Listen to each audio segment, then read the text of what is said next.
Have you ever met someone who just gets you? I'm not talking about someone who laughs at your jokes.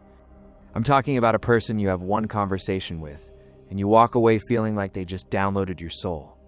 They saw every hidden insecurity, every silent dream you're too afraid to say out loud, every little white lie you tell yourself to get through the day. It's exhilarating, but it's also terrifying.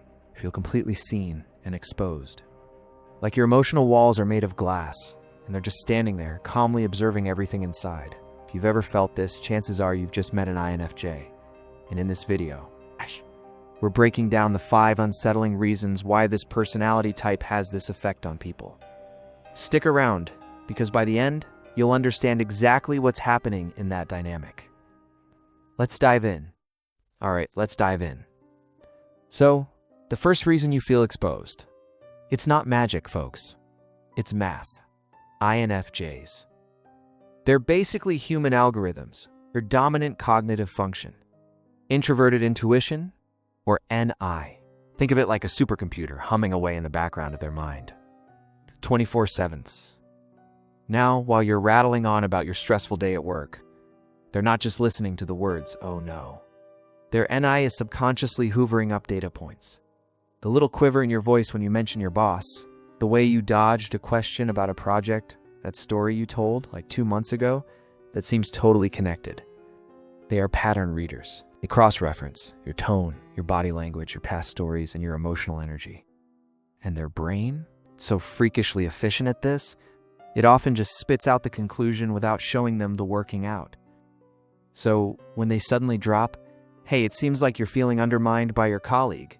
Not just busy, it feels like they've read your mind. But really, they just cracked the puzzle of you faster than you could. They see the whole picture, and you're only showing pieces. And that, my friends, makes you feel transparent. The second reason is even more profound.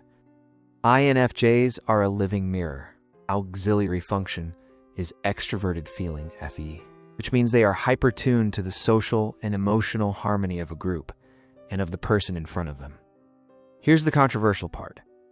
INFJs have a near-allergic reaction to inauthenticity. Not because they're judgmental, but because their FE is seeking genuine connection. Fakeness creates static in the signal they're trying to read. When you're with them, their calm, accepting, and deeply present energy unconsciously signals to you, you are safe here. You can put the mask down. So you do. Your social persona, the ego you use to navigate the world, the I'm fine, you tell everyone else. It just starts to feel heavy and unnecessary. It slips away without you even deciding to take it off. You feel exposed not because they are ripping your mask away, but because their authentic energy gently invites your own authenticity to the surface. And seeing your real self reflected back at you in their eyes can be a shocking experience. The third reason is the unspoken emotional download. Okay, this is the one that feels straight up psychic. This is the core reason people say INFJs are empaths. Remember that extroverted feeling FE? It doesn't just seek harmony.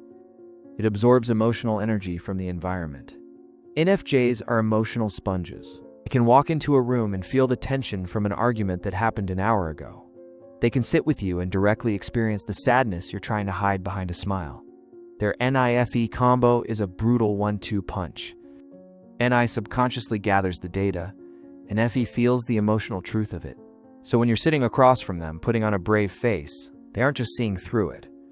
They are literally feeling the dissonance between your projected emotion and your true emotion. That's why when they lean in and ask, softly, hey, what's really going on? It's so jarring. They're not guessing. They're responding to the emotional data they are actively downloading from you. It feels invasive because they're conversing with a part of you that you believed was locked in a vault, when to them, the door is transparent. The fourth reason you feel exposed is more direct. INFJs ask the questions no one else will. While most of society is content to dance on the surface with "How was your weekend?", the INFJ's NI is bored by small talk. It's drawn to depth, meaning, and truth like a magnet. Their curiosity is about your inner world. So they will ask things like, what's a dream you had that you feel like you've given up on? Why do you think that comment your friend made bothered you so much? Or what's your relationship with your father really like? They ask without malice, with only a deep, genuine desire to understand you.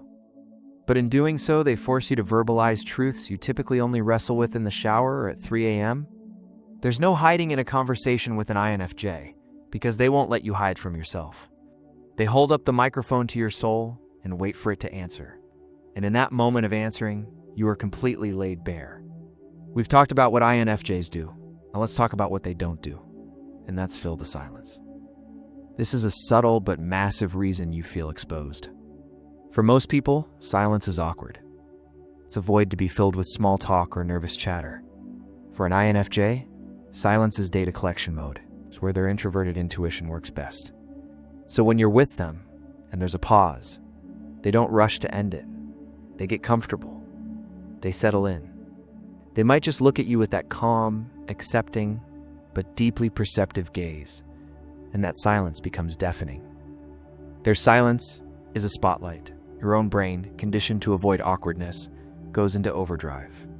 You start thinking, what are they thinking about me right now? What are they figuring out? That internal pressure often makes you start talking. And not just talking, you start elaborating, justifying, oversharing, and revealing things you never planned to, just to fill that quiet space.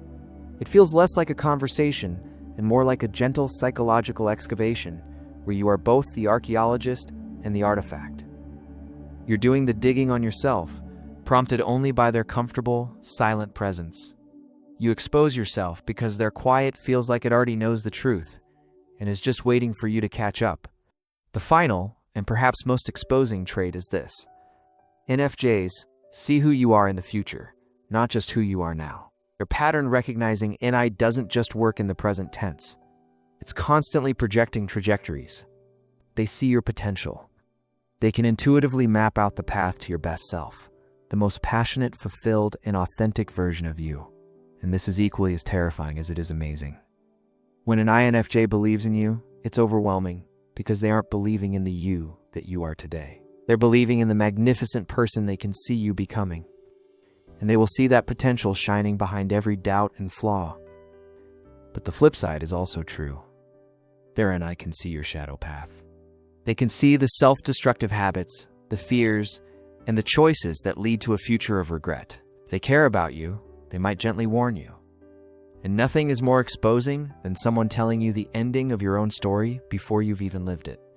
It makes you feel like your entire destiny is visible to them. So, there you have it. The INFJ gaze isn't about judgment. It's about perception, depth, and a relentless pursuit of authentic truth. It's a combination of being a human algorithm, a mirror, an emotional sponge, a profound question asker, and a seer of potential. It's a powerful and rare gift, but it can be incredibly intense for everyone involved. Now, I want to hear from you. Do you have an INFJ in your life that makes you feel this way? Are you an INFJ who recognizes yourself in this? Let's get a debate going in the comments below. Do people misunderstand this trait as being nosy or judgmental? Share your stories. If this video resonated with you and you felt seen, then my job is done. Smash that like button. It really helps the channel out. Subscribe and hit the notification bell for more videos diving deep into the psychology of personality types. Thanks for watching. Remember, being seen isn't a weakness. It's the first step toward being understood.